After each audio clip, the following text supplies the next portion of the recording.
Let me, well, actually, I need to find the slides again. Okay.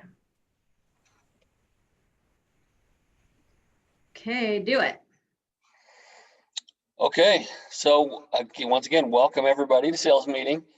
So glad you're here with us. So glad you're sticking it out in December. What is today's date? December 16th. So almost the end of the year. It's good to finish strong, right? Don't get lazy yet. Don't take a vacation yet. Let's finish the year strong. All right, I can't control the slides. I got you. Cool. Okay, let's go over wants and needs, buyers, sellers, and also what are we grateful for this week?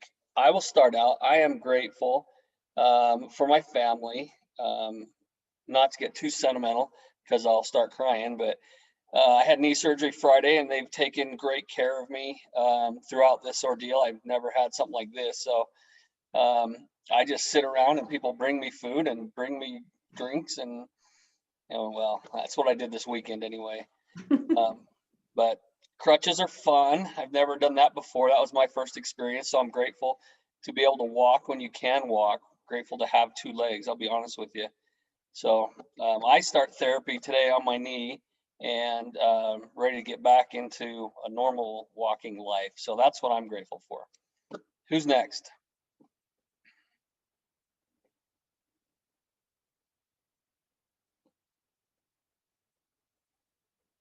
Are we all supposed to say what we're supposed to are grateful for? Yeah, what are you grateful for this week? I'm grateful also for my family, but also for Presidio Real Estate.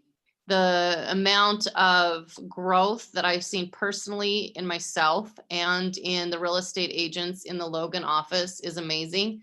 And so today I'm grateful for Presidio Real Estate. Well, that's good. You can wipe that off your nose there, Chelsea. I see that. But that's a really good answer. I like it. We all should be grateful for our jobs, right? And what a great company we have. All right, any wants and needs, buyers and sellers stuff? I've got a need/opportunity. Go for it. So I have two off-market properties. I'm allowed to talk about them at sales meeting, right, Steve? Sure. Oh, yeah, you can. Yeah. They're getting so strict with us. I just don't know anymore. But so we've got one. I don't know if Mary's on the call, but it's about 900,000. Pretty big house, over 6,000 square feet, over half an acre, and it's coming up in Provo area. I don't know the exact neighborhood, but it's in Provo. And then we've got one in Lehigh, similar situation, off market. So you could have the first crack at it. We don't even know when either of these is going to be on the market. So there shouldn't be any competition for our agents who are interested. This one's in Lehigh. I'm guessing it will land in the $600,000 range, 4,400 square feet, built in 2012, a little under half an acre again. So with that Lehigh one, there's some good opportunities with some income with the home. Oh yeah, there's two separate. There's a mother-in-law above the garage. That's a separate living space. And then the basement's also set up that it would make a good rental with a few minor modifications. So hey, I think Brian, I will call you on that. I actually have a client looking right in that price range in that area. That'd be great. We really want to. I don't think this guy wants to put it on the open market and deal with endless showing. So that'd be awesome if we could match the two. All right, that's all I had. Dennis, are you being robbed? You keep throwing your hands up in the air. Are you surrendering to somebody? Chelsea's about to throw her phone at me. Well, hopefully she's not a good shot.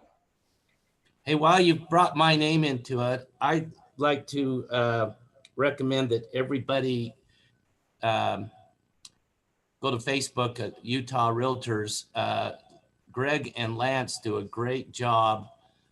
They just had a legal hotline audio Facebook thing, and they talk about the new addendum. If you haven't been on there and friend them, they do a great job of talking about all the questions that come in on the hotline, and they're very interesting and very educational. Awesome. That's great. Thank you. Anybody else? Okay, we will move on. The broker moment. We are talking about the seller's notice to buyer of accepted offer, multiple offers addendum, right? So I'm just going to read this. It's the seller's notice to the buyer of an accepted offer. Okay, it is provided to the buyer regarding real estate purchase contract with an offer reference date for the purchase of the sale of certain real property described as follows. One, okay, addendum number to the Rep C contains notice of multiple offers and seller's counteroffer to the buyer.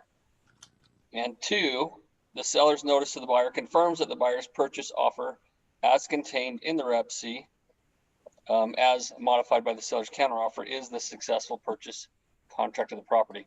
So this addendum is what you need to use, or what you should be using, for your multiple offer issues, okay, which we all have to deal with.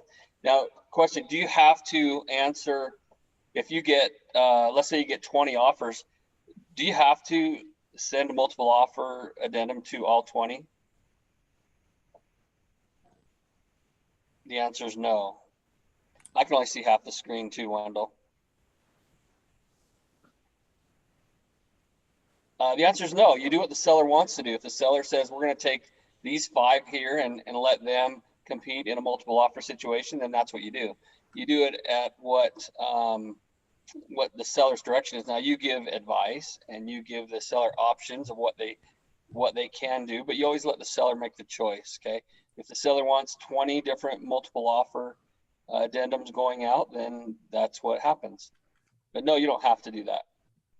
Any questions on using this multiple offer addendum from anybody?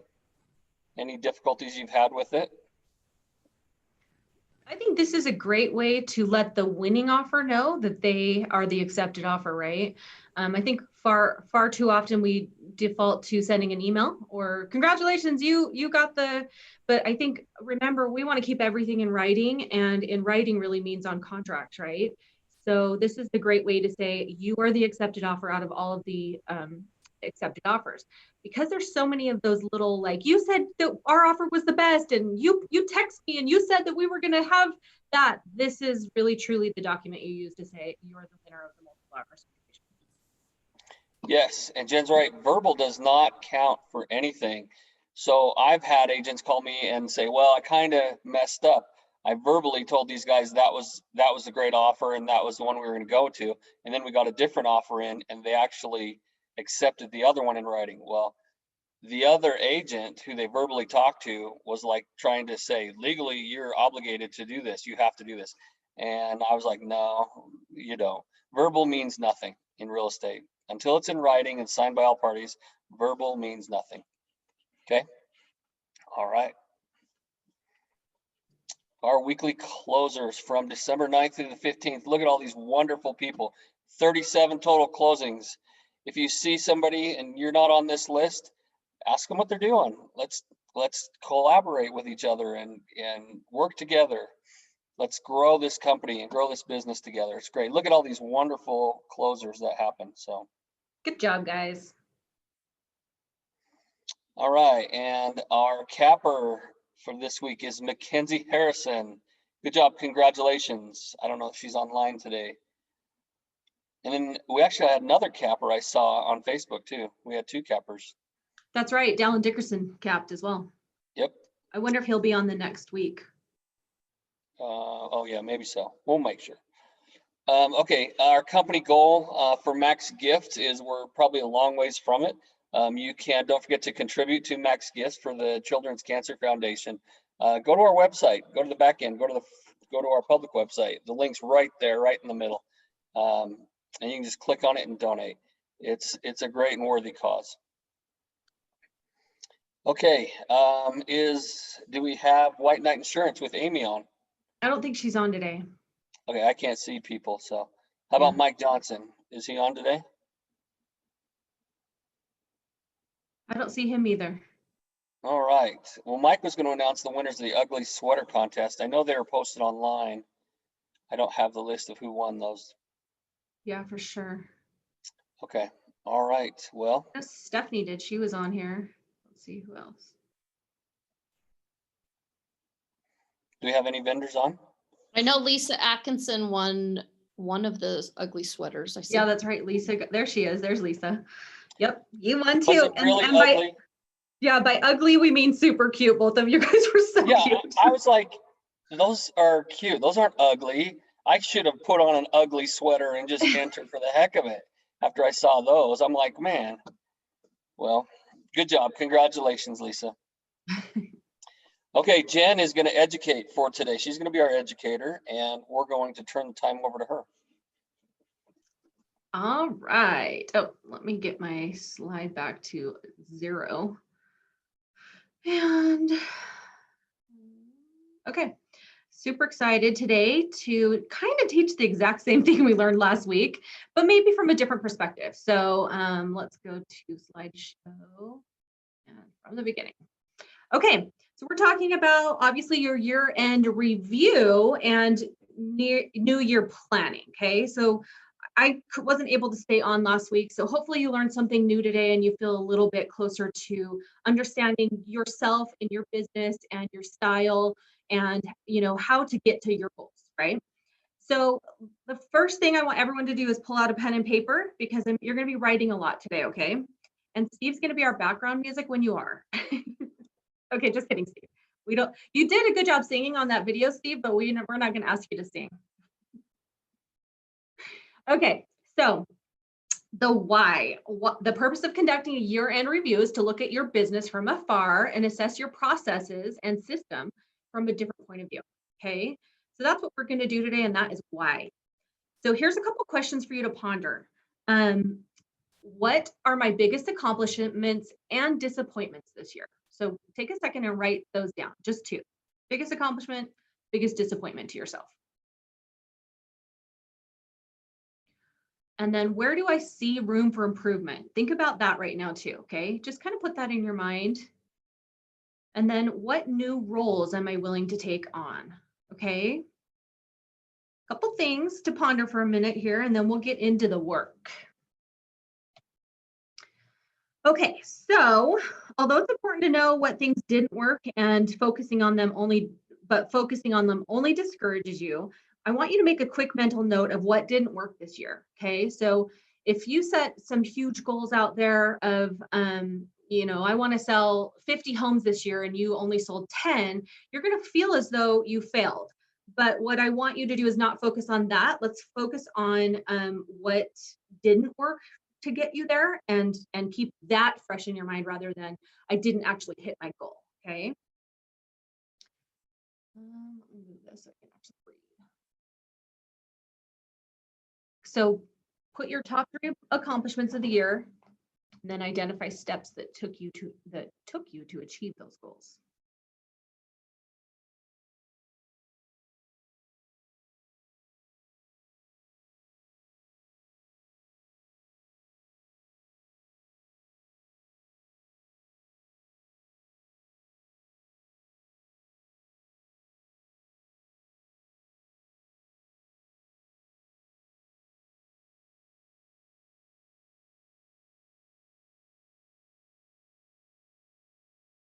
A couple examples of some wins are I sold 2 whole homes a month all year long. Every month I did a pop by to all my top referrers, I guess. I took 3 clients to lunch each quarter. So write some of those down.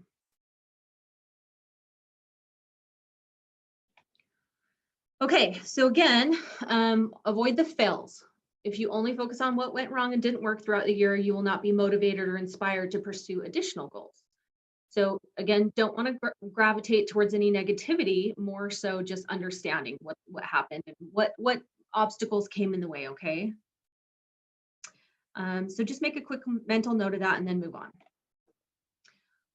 Okay, so this is the first thing we want to do, is we want to let go of stale goals. And what I mean by that is, what are those goals that are just kind of lingering around and don't ever get done? A great example for me is, man, I constantly want to try and either lose weight or exercise and be more healthy. And it's not that I need to totally eliminate that goal, but I need to make it a reasonable goal that's actually going to work, right? Be more active, take a walk on the weekend, whatever it might be. But take your goals and find out which ones are still just lingering around that never really get done. So write those down, okay? Like this says, make a list of the goals that you expected to accomplish, and then ask, is this goal worth having anymore? If the answer is no, relinquish that goal. If the answer is yes, what adjustments can you make in order to achieve it next year?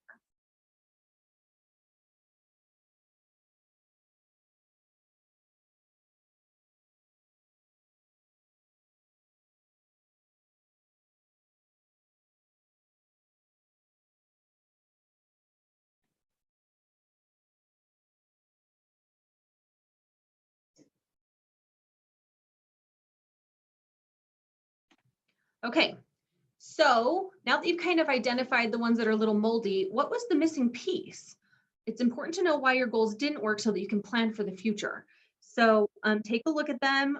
What was the missing puzzle? Write this down. Examples: loss of motivation, personal circumstances that happened to me this year, financial woes, or plain I gave up, right? Those sometimes are reasons why people don't accomplish their goals.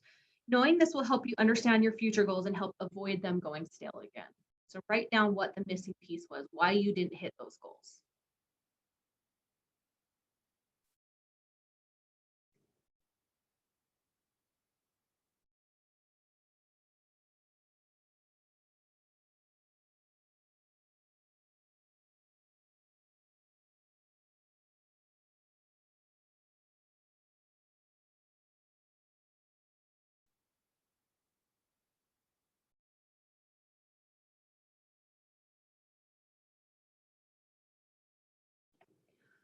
Okay, so I want you to break a piece of paper into 2 columns, okay?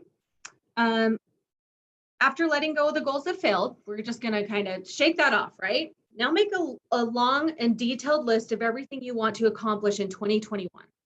Your list should include both short and long-term goals. So examples of short-term goals are get my Facebook business page up by this Friday. Examples of a long-term goal would be get the Platinum Presidio Award at the end of the year banquet by selling 4 homes a month all year long.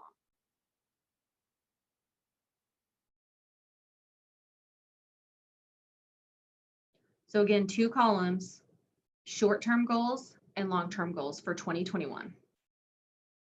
This is the time to think big, you guys. Goals have to inspire you. They have to almost scare you. You have to get a little like, ooh, can I really do that? And get that shaking, like jitters.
Okay, now that you have that, the 2 columns, you could go back and add some later today as well.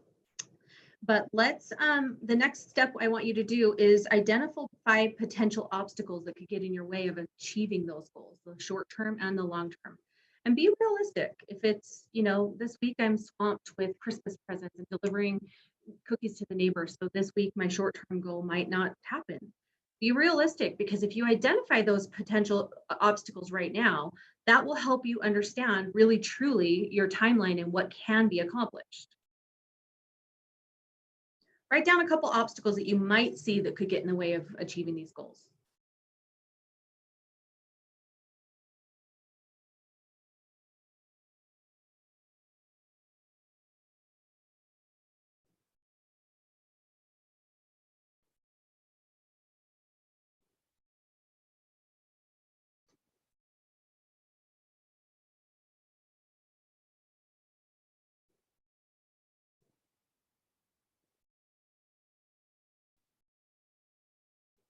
Does anybody want to share any of the obstacles that you've identified that might get in the way of achieving your goals? It's kind of a humble moment to admit that we all have obstacles. So if anybody has anything, please feel free to share. I think for me, it's better organization and identifying sometimes the things that are more important than in doing them, as opposed to the things that I think I need to get done that are important. That's a great example, Wendell. Thank you. It's true. I think we all struggle with that at some point, right? Of what, what's the priority here? Because we can be distracted all day long of things that feel important to do. So I love that you brought that one up. Does anybody have anything else they want to share?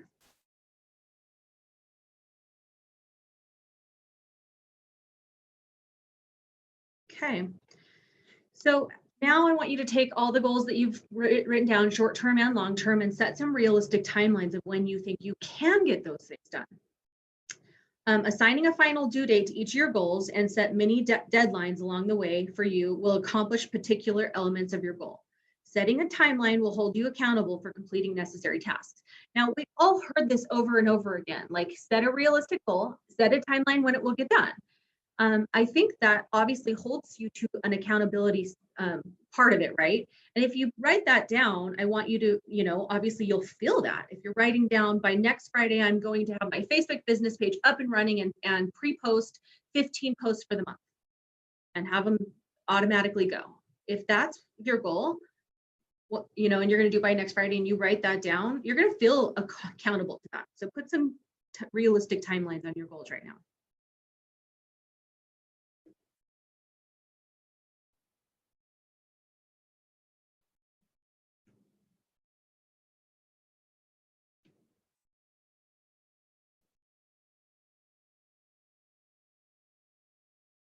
If anyone throughout this whole class today has anything to share, something that, an example of something you've done, please feel free to share, okay?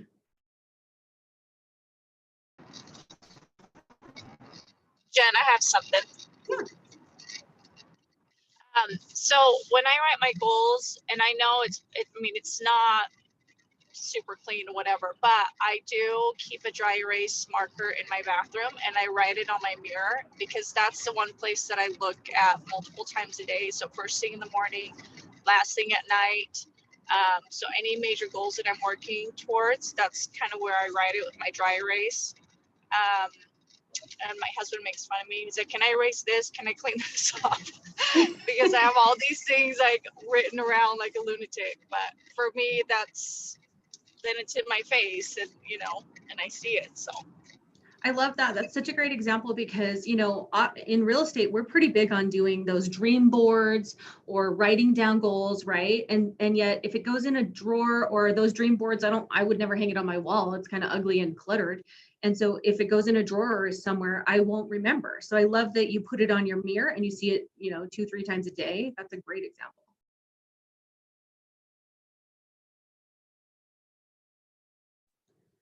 Okay, so now I want you to identify 3 to 5 big goals, whether it's a whole year long, whether it's something like I want to be Realtor of the Year at UCAR, or something that really stretches you. I want you to write some big goals down there. And I'll tell a story about this as you're kind of doing that. 4 years ago, I did a visualization of my goals. And it was funny because I drew a picture of visualization of me in a high-rise building with a nice big office and a big white desk. I don't know if you guys have ever been in my office. That's exactly what I have today. And it's so funny how doing something like this, identifying a goal, puts it in your subconscious and it allows it to come to the surface and actually become a reality when you really take the time to write down, draw a picture, visualize it, and have these big goals. So do something, even if it's something that's crazy, you guys, even if you feel like, this is another one. Since I started real estate, my biggest dream and kind of a part of my why, the selfish why, was to charter a yacht. And in March, I'm going to be chartering a yacht. I've been doing this 17 years though, you guys. So don't, just know that was a huge goal for me. So I want you to put something out there that seems unrealistic, seems, almost impossible, but I want that in your subconscious. So write those down.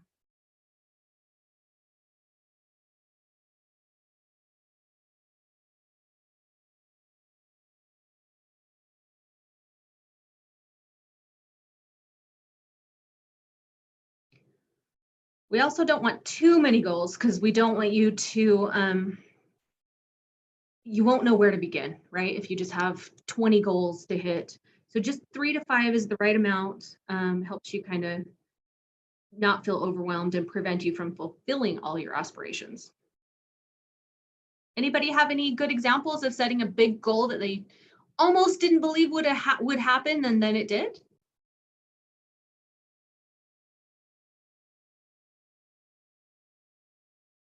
I know you do. Share them with us.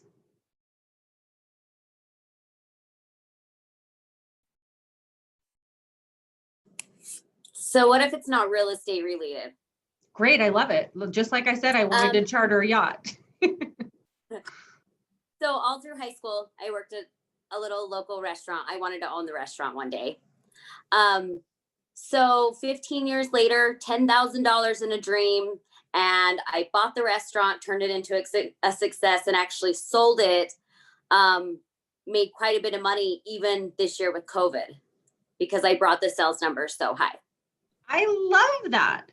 Thank you so much for sharing that, because I really do believe it's one of those things that you put a goal in your mind, whether you wrote it down or anything, you kind of just had this, like, I want to get there someday in your subconscious, and you did it. That's awesome. Mm-hmm. Congratulations.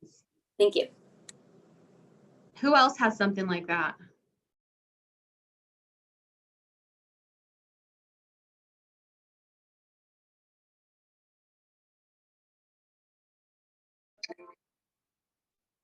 I know you all have goals, and they don't have to be massive, but cool things that you've done. So Jen, I've got one. I'm a brand new agent. And so working with my mentor, we kind of talked about goals. And one of my big whys that I got into this industry is to help financially support my family in a better way. And I kind of set a goal that I just wanted to have a couple transactions really quickly after I got my license to kind of put it into practice. And I achieved that within 6 weeks of getting my license. I had a sell and a buy, and I was really super excited for that. So I love that. Good job, Sarah. It's so true. It's like, so I always say your why should make you cry. And the reason why I say that is because having a goal like that, like to take care of your family members, that touches you really deep in your soul and your heart. And when you're able to do it, it obviously can bring tears to your eyes, right? And that why will drive you every day.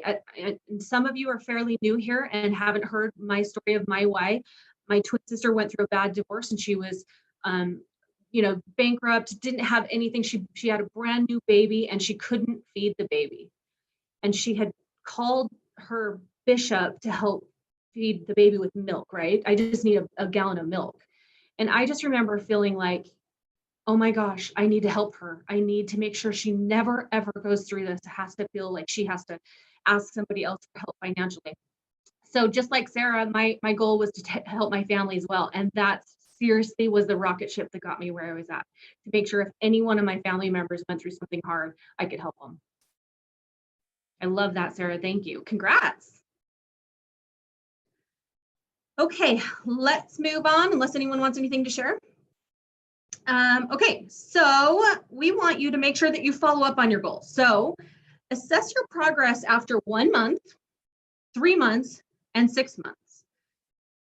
I want every one of you, what you've written on your piece of paper today, to go into your Google Calendar or whatever and set a reminder to check in on your goals.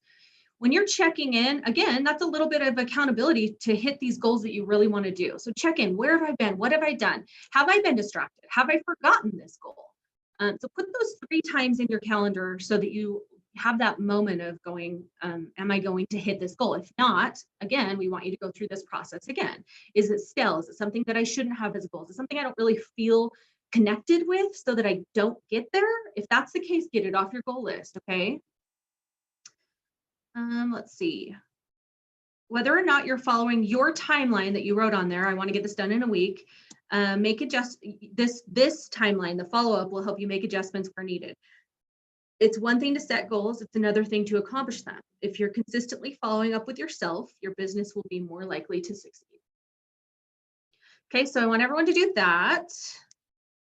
All right, now that you have written down your goals, the potential obstacles, and the things that you may face to avoid those things, focus on focus on your will to survive.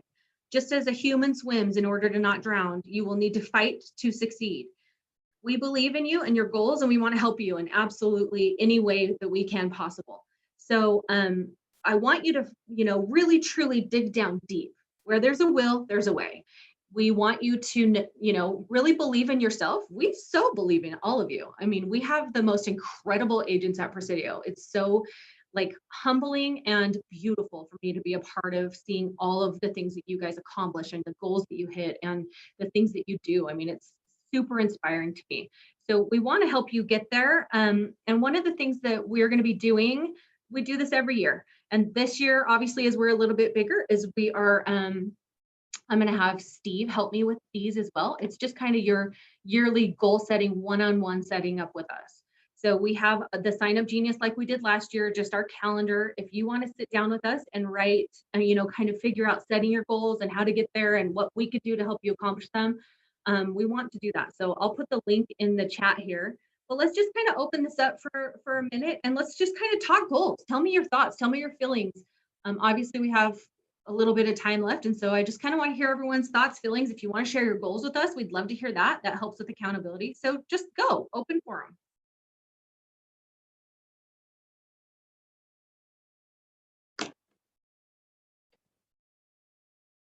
Come on, you guys.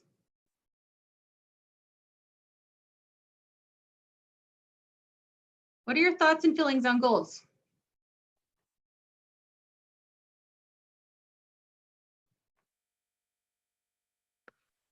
All right, so I have a long history of hating goals.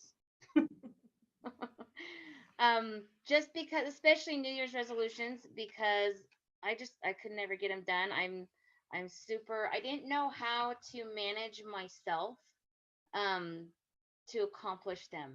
And so I've really actually, and honestly, one day I woke up and I'm like, I am not getting anywhere with my life. And so I had to figure out, it's very against my personality to, I always am here, there, I have a hard time focusing on things. And so I started studying how I could make goals work for me. And I had to realize that, the status quo of what everybody else does may not work for me. And so I had to find my own way. So yeah, I do use a vision board. And I've tried, like one year I did 19 things I'm going to do in 2019, and I actually got a lot of them done, but I realized the biggest factor for me is I had to, every time I did goals, it was always, I was trying to improve my weaknesses. And so I decided that I'm going to have some of those are important, but I also want to further my strengths and focus on doing some fun things as well. And so that's made a huge difference because I'm more excited about the things that I want to accomplish, because it's not all just drudgery. When you're only working on your weaknesses, it can get really super depressing and demotivating. And so as I've tried to work on, some of my strengths and putting in some fun things in there as well, that has helped me out a lot. And I found that if I do a vision board rather than just a list of goals every week, then I'm rotating those through a lot more and I'm getting a lot more done. I love that, Brenda. Thank you so much for sharing that, because you and I are very similar. I hate written down goals because I hate the feeling of failure, right? And that's where I'm grateful that you shared that you realized you shouldn't be focusing on that. Am I not going to hit that? And that's kind of what I wanted to convey today is, know where you didn't hit your goals and things like that, but don't focus on it, because it really truly gets to you. And then you go, I'm never setting a goal again, right? And I'm super like, I don't even like structure. I'm super like big picture person, just go, go, go. And so writing goals and doing things like that is a structural thing for me that's super hard. But with that being said, actually, I found that the dream board worked really well for me too, because it wasn't so much I'm writing it down and things like that, but it set it subconsciously. Like, oh, I want that. I want to own this. I want to do that. I want to accomplish this. And that subconscious stuck with me regardless to whether I failed or didn't. And I didn't see it every day. But so there's certain different ways that you can set these goals and not feel so like, oh, I failed, right? So, and if you still have, like I said, our stale goals, we want to either eliminate or move forward. I mean, edit them so that they're better. But yeah, it's such it's a catch-22, because you can really truly feel like, oh, I hate goals. They just fail me, or I fail the goals, right? Don't go there. Thank you for sharing that, Brenda. All right, who else has some thoughts and feelings on goals and, the next year or anything like that?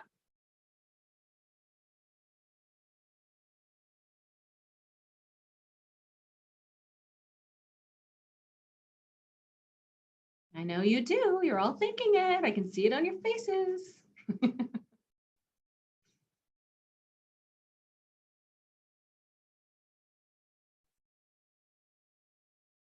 Is there any fears that we can help you overcome right now? One thing that I like to do with my goals, very similar to what you both just said, I like to do goals mid-year, because New Year's Eve, set your New Year resolution, all those things, it messes with my head way too hard. And like you said, I'm afraid of failure. And so if I'm not accomplishing a goal, even by the end of February, 2 months in, I give up basically. So something last 2 years, I've started doing it in July. And it's a good time, like you said, to reevaluate often, but also for me personally, I set my goals then, and then I'm not building myself up for failure, if you will, by the first of the year. I actually love that idea. And see, there's not one way to do goals. So I love that Chelsea shared that with us, because as we all know, starting January 1st, the gyms are full, right? And at what point do the gyms stop being full? Probably around February 15th. So that's how typical people function, including myself. So I love that idea of do something different. Set your goal in the middle of the year. Don't think of it as January 1st, I'm going to lose 15 pounds, right? Because it may be, too much pressure. Everyone else is trying to do the same thing. And then you start seeing people not do it. And the gyms are empty by February 15th. And you're going, well, maybe I don't have to do this anymore. Love that. Anything else anyone has? You're kind of a quiet crew today.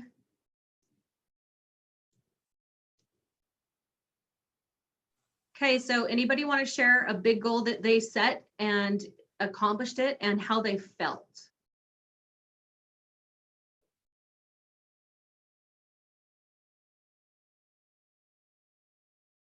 I like focusing on the feeling that you get when you accomplish your goal, because that is something that you can mentally recreate. I felt so good when I hit this goal, when I did that. You know what I mean? It was like, wow, I can do anything, right? And what comes out of that is a lot of confidence to continue to set more goals and set accomplishments that you want to hit in your life. And I'll share something. Thank you. I had a goal when I first got into real estate to actually be on the board of directors for the Salt Lake Board of Realtors. And you have to be elected, and it's really difficult to get elected to that, honestly. And my other goal in the back of my head was to be board president. And so that's a whole different animal, getting on the executive team. And then every year you have to be elected to those positions. You don't just go up the chain. And so when I was able to be on the board, I thought that was really cool. And then my goals switched to what was going on in my community. And and so I ran for mayor, right? And I was elected mayor, and that was a huge goal and a huge accomplishment for me. And I won by like 77% of the vote. I mean, it was huge. And it helped me with my self-confidence because I ran in 6th grade to be class president and failed. And believe it or not, 6th grade carried memories of failure all the way to this next election, to like, should I even try this? Because that didn't work out in 6th grade, right? It's amazing how crazy you can carry these childhood memories of success and failure. And so so I did the mayor thing. It was great. And then I thought, you know what, there's no reason why I can't run for board president.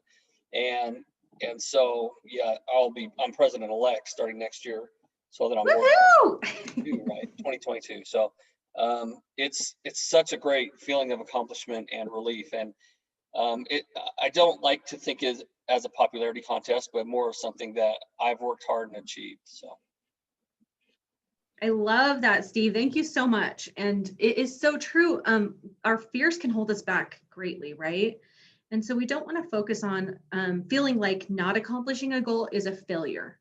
It's not, because I guarantee you, even just doing, in fact, here's a great example of that. I ran for our board too, down in Utah County, and I didn't become president-elect.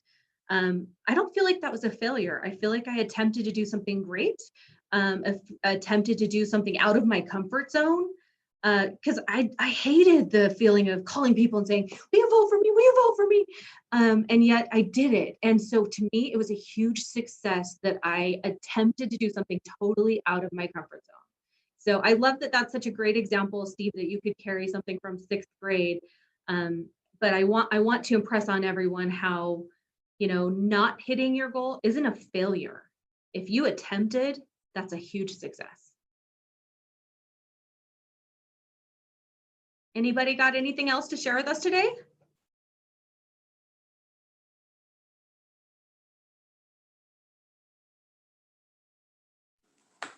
I think one of the things is don't be afraid to ask for help to get those. And that kind of goes along with fear, but feeling like we have to, do it do ourselves, and we have to shoulder, because we've made that goal, or we've created that goal or made that commitment, we feel that we have to do it all by ourselves. But really reaching out and asking for help, even from people that are close to you, is helpful.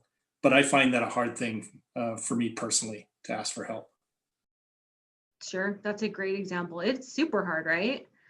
I'm so proud of you that you recognize that too, that, you can get to a goal sometimes faster or easier by the help of others. And so I hope that we create an environment around here that you always have help no matter what, that you always have somebody you can call and they can be there for you, answer your questions and help you. Again, that's why we want to do this sign up genius for the end of the year or beginning of the year, and allow you guys to set personal goals with us, and us to help you, every way possible that we can, accountability if you need, or direction if you need, or, those types of things. So did anyone write anything down today that actually surprised them, that they're a big goal that you hadn't thought of yet, but all of a sudden it showed up on your page today?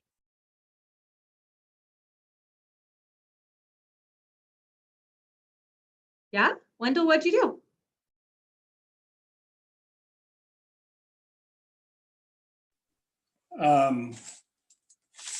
Yeah, there's something that showed up that I kind of in the back of my mind had thought of, and I ended up writing it down, and I thought, wow, I was surprised that I wrote it down. I love to hear that. That says that you are challenging yourself, that you believe in yourself, and that deep down inside, there's something that you really want that sometimes we don't want to recognize, right? I think that's true. I keep putting it off because I think, no, I'm not deserving of that, or that's not really what.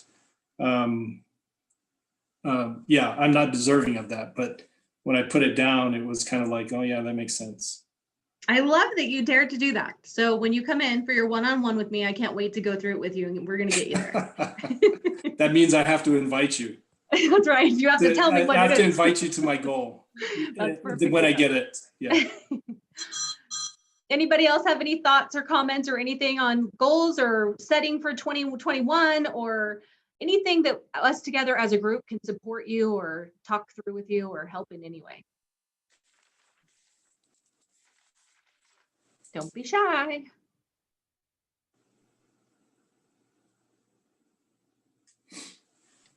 All right. Well, I am so grateful that everyone came on today, and I'm so grateful for this time of year. It really brings you to a place where you recognize all the beautiful people in your life and the love that's just out there. It's such a great feeling this time of year, and all, throughout the year, but for some strange reason, it's amplified around Christmas, right? So I just appreciate all of you, and I hope that you have a very, very Merry Christmas. And again, quick reminder, we postponed our Christmas awards banquet because the main one that we normally do in the Pleasant Grove office is way more than 20 people, and we could get fined for that. And so we're crossing our fingers that we can postpone it until February and have a great bash together. But with that being said, we're so proud of everybody and all the great accomplishments you've made all year long. It's been quite a year for 2020. And all the things that came with it, right? Presidio Real Estate sold $582 million in volume in 2020. So that is something to be incredibly proud of for all of you. That in a year where in the beginning of the year, we weren't sure if people were going to buy or sell homes or look at homes. It was such a productive year, and it's just incredible to be a part of, to watch everybody in your success. So you keep it going. Sign up for the Sign Up Genius between Steve and I, and let's get you some support on your goals and get you where you want to be, okay? So thank you, everybody. Have a great week, and Merry Christmas. Jen, are we doing sales meeting next week? No. No, so no sales meeting, guys, next week. No sales meeting Christmas the week. next week or the following week. All right. Thanks, Okay. guys, for coming. Thank you. See ya. Thanks, Jen.